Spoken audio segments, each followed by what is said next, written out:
غلام قادر روہیلا سی نا, انہیں تیمور لنگ جڑا سی انہوں قتل کر دیتا.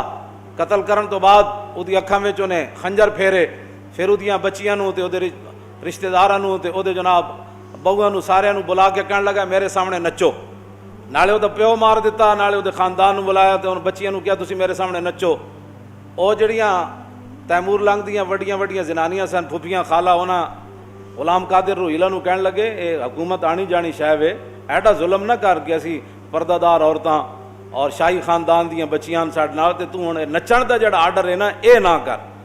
اقبال کہندا روہیلا کس قدر ظالم جفاجو کی نہ پرور تھا, نکالی شاہ تیمور کی آنکھیں نوکے خنجر سے, پھر دیا آل حرم کو رقص کا فرما ستم کرنے, یہ انداز ستم کچھ کم نہ تھا آثار معاشر سے, رکھا خنجر کو آگے اور پھر کچھ سوچ کر لیٹا, تقاضا کر رہی تھی نیند گویا چشم اخمر سے, پھر اٹھا اور تیموری حرم سے یوں کہنے لگا کہ شکایت چاہیے تم کو نہ کچھ اپنے مقدر سے, میرا مسند پہ سو جانا بناوٹ تھی تکلف تھا کہ غفلت دور ہے شان صف آرا یان لشکر سے, یہ مقصد تھا میرا کہ کوئی تیمور کی بیٹی مجھے غافل سمجھ کر مار ڈالے میرے خنجر سے, لیکن یہ راز آخر کھل گیا سارے زمانے پر کہ حمیت نام تھا جس کا وہ گئی تیمور کے گھر سے.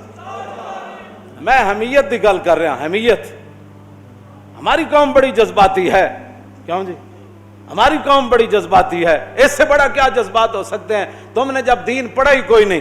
اقبال کہندا تا کجا بے غیرت دین زیستن, اقبال کہندا ہے تا کجا بے غیرت دین زیستن, اے مسلمان مردن است ای زیستن. اقبال کہندا اوے مسلماناں کدوں تک تو غیرت دینی تو بغیر زندہ رہیں, تا کجا بے غیرت دین زیستن. اقبال کہندا ہے دینی غیرت تو بغیر کدوں تک تو زندہ رہیں گا, اے مسلمان مردن است ای زیستن. اقبال کہندا ہے زندگی کوئی نہیں, اے تے مردہ پن ہے جڑا تو زندہ رہ رہا. اقبال کہندا ہے غیرت دینی تو بغیر تساں دا دین نو دیس نکالا دین واسطے تے تیار بیٹھے ہو, لبیک دے خلاف تسی دن رات پروپیگنڈا کردے ہو, ٹی ویاں والے نو تساں آرڈر کیتے ہوئے کہ انہاں دی کوئی خبر نہیں دکھانی, انہاں دا کوئی وڈے تو وڈا مجمع ہوئے تے نہیں دکھانا.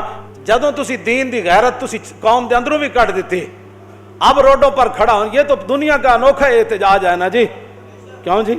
ہاں جی. ادھر مکہ مکرمہ میں حملہ ہوا قبیلہ بنو خزاعہ پر, انہوں نے رسول اللہ کو پکارا تو حضور نے یہ تو نہیں نہ فرمایا کہ کل ہم مدینے کے چوراہے میں کھڑے ہو کر سارے غلام آ جاؤ تے نعرے لاؤ تسی تھے کھڑے ہو کر کہ ہمیں نامنظور ہے قبیلہ بنو کنانہ نے جو زیادتی کی ہے مکے میں, 400 کلومیٹر کا سفر ہے, ہم یہاں سے ان سے جنگ چھیڑ دیں. قبیلہ بنو خزاعہ والے تو حضور کے حلیف ہی تھے نا, کلمہ تو انہوں نے نہیں پڑھا تھا, لیکن کہا حضور ہم نے آپ کے ساتھ رہنا ہے, نفع نقصان ہمارے آپ کے ساتھ ہے. لیکن جب ان پر حملہ ہوا تو انہوں نے رسول اللہ کو پکارا آدھی رات کے وقت, حضور وضو فرما رہے تھے, آپ نے فرمایا لبیک لبیک لبیک, فرمایا نصرتا نصرتا نصرتا, 3 بار حضور نے فرمایا تیری مدد ہونے والی, میں آ رہا. یہ ایک انوکھا احتجاج ہے, ایٹم بم ہوتے ہوئے, دنیا کے بہترین ساز و سامان جنگی ہوتے ہوئے, تو اپنے ہی روڈوں پر کھڑے ہو کر احتجاج کر رہے ہیں. کس سے؟ جو کشمیر کے اندر خون بہا رہا ہے, جو بچیوں کی عصمتیں لوٹ رہا ہے, اور جو بوڑھے اور جوانوں کو قتل کرنے کے بعد ان کے اعضاء کاٹ رہے ہیں, ان کے لیے اپنے روڈوں پر کھڑے ہو کر احتجاج کر رہے ہیں. قوم جناب جہاں اشارے ہیں وہ اشاروں پر کھڑی ہو جائے, کیا کہ ہم کیا جی اب کیا بات کی جائے مولانا. حمیت نام تھا جس کا وہ گئی تیمور کے گھر سے. غلام قادر روہیلا کہنے لگا, وہ جدوں کڑیاں نو سامنے بٹھا لیا نا, انہیں کہا نچو نہیں میرے سامنے بیٹھو, سامنے بیٹھا نا تو اپنا خنجر لا کے انہیں میز ہوتے رکھ دیتا, پھر اینج پیچھے ٹیک لا کے تے سو گیا. سونا انہیں کی سی, اینج اکھاں بند کر دیتیاں, پھر اٹھا اور تیموری حرم سے یوں کہنے لگا کہ شکایت چاہیے تم کو نہ کچھ اپنے مقدر سے, میرا مسند پہ سو جانا بناوٹ تھی تکلف تھا کہ غفلت دور ہے شان صف آرا یان لشکر سے. وہ کہنے لگا جلیاں ہوئی ہو, میں ستے کوئی نہیں سی, دشمن دے سامنے خنجر رکھ کے کوئی سوندا کوئی نہیں ہوندا, لیکن یہ مقصد تھا میرا کہ کوئی تیمور کی بیٹی مجھے غافل سمجھ کر مار ڈالے میرے خنجر سے. کہنے لگا میرا یہ مقصد سی کہ اگر تہاڈے اندر کوئی حمیت اور غیرت ہوندی نا, ہوندیاں تسی تیمور دیاں بیٹیاں جویں اودے غیرت سی تو تساں اتنی دیر جو خنجر چک کے مینوں ذبح کر دینا سی.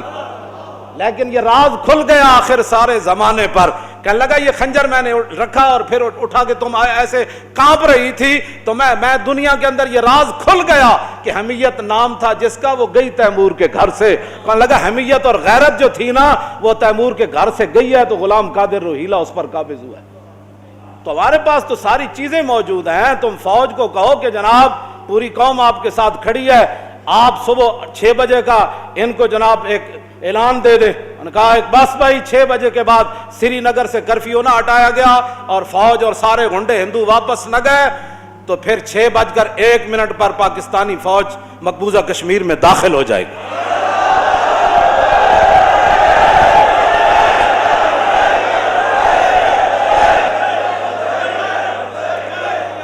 اقبال کہتا اس میں کیا شک ہے کہ محکم ہے یہ ابلیسی نظام. اقبال رویا، کہنے لگا اس میں کیا شک ہے کہ محکم ہے یہ ابلیسی نظام اور پختہ تر اس سے ہوئے خوئے غلامی میں عوام. ہیں جی، پختہ تر اس سے ہوئے خوئے غلامی میں، آرزو اول تو پیدا ہو نہیں سکتی کہیں. اقبال رویا، کہنے لگا جس نظام کے تحت مسلمان چل رہے ہیں نا، آرزو اول تو پیدا ہو نہیں سکتی کہیں، ہو کہیں پیدا تو مر جاتی ہے یا رہتی ہے خام. اقبال کہنا آرزو پیدا ہی نہیں ہوتی جہاد دی، جے پیدا ہوئے کیوں جی اپنا انہیں اعلان کر دیتا ہم جناب وہ یہ تو احتجاج کرنا یہ تو عوام کا حق ہے جن کے پاس طاقت نہیں ہے، جن کے پاس اقتدار نہیں ہے. لیکن رب ہے جس کام سے ہمیں روکتے تھے. یہ لبیک والے کون ہیں؟ یہ آئے روڈ بند کر دیتے ہیں، خاکے باہر بنے ہیں، احتجاج یہاں کرتے ہیں. تو میں نے کہا حملہ کشمیر پر ہوا، احتجاج شارع دستور پر کیسے ہو گیا؟ کیوں جی؟ رب ہے نا، جو حضور کے لیے نہ نکلے کم از کم کشمیر کے لیے تو نکلے. کیوں جی؟ لیکن وہ تو سجدہ ہوا ہی نہیں، سر جھکا دل جھکا ہی نہیں. وہ تو کیا باتیں کرتے ہو؟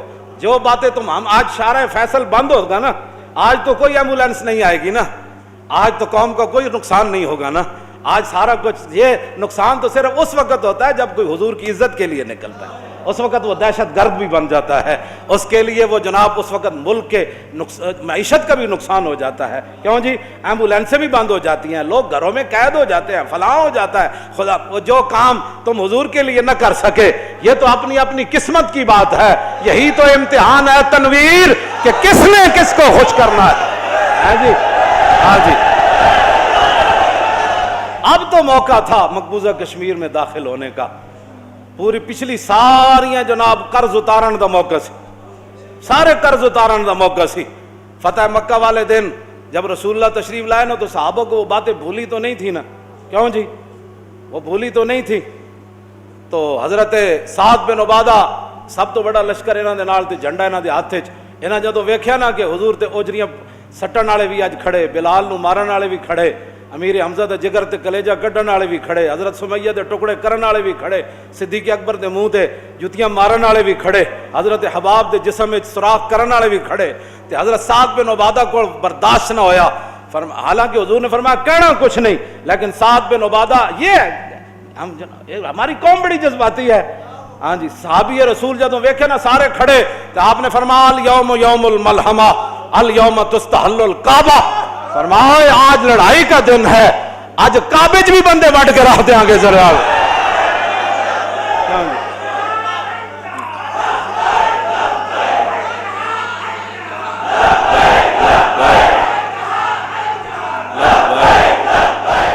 ارتجت آل مکہ تھا. حدیث پاک دے الفاظن جدو سعد بن عبادہ ایک گل کی تھی نا کہ الیوم یوم الملحمہ الیوم تستحل الکعبہ، فرمایا آج لڑائی والا دن ہے، آج نبی الملاحم تشریف لا رہے ہیں، آج جنگوں والے نبی تشریف لا رہے ہیں، آج لڑائی والا دن ہے. تو آج کعبے بھی اسی بندہ کوئی نہیں چھڑنا. ہاں جتھے جوں مارن دی اجازت نہیں آ جاتی تو بندے وڈ دینے. تو کیوں جی؟ اس ایک گل نال پڑھیا ہوندا دین تے پھر نہ، کیوں پڑھیا ہوندا دین تے پھر نہ دین جدو پڑھے ہی کوئی نہیں. اقبال کہندا از غلامی بزم ملت فرد ایواں بایواں اندر نمرد یک اندر قیام و در سجود کاروبارش چو صلاتے بے امام. کہندا اقبال کہندا جس ویلے قوماں دے امام کوئی نہ ہون، کیوں جی؟ اس ویلے پھر قوم نماز پڑھ رہی ہوندی، ایک سجدے چ ہوندا ایک قیام وچ ہوندا. کیوں جناب؟